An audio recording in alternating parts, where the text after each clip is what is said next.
Hola, soc l'Enric Vila del celler Vila Corona, enòleg i fundador de l'empresa. Som una empresa dedicada a la vitivinicultura i tenim 10 hectàrees i mig amb explotació de diferents varietats. 7 en concret, 2 blanques, el Chardonnay i el Riesling, i Merlot, Cabernet Sauvignon, Ull de Llebre, Garnatxa Negra i Morastell. Amb elles fem 2 tipus de vins, uns monovarietals sota la marca Llabustes i un cupatge que es diu Torrai amb les varietats autòctones del país que són el Morastell, la Garnatxa Negra i l'Ull de Llebre. Avui us presento el Llabustes Chardonnay, un monovarietal 100% de l'any 2019.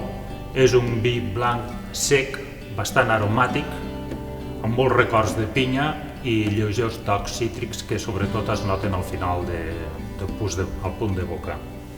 Aquesta vegada us presento el Llabustes Chardonnay, collita del 2019. És una collita que ha sortit un blanc sec, aromàtic, amb unes notes de pinya i cítrics al final, i és el vi que us presento pel pack promocional de la Fira del Codony. Espero que us agradi i fins una altra.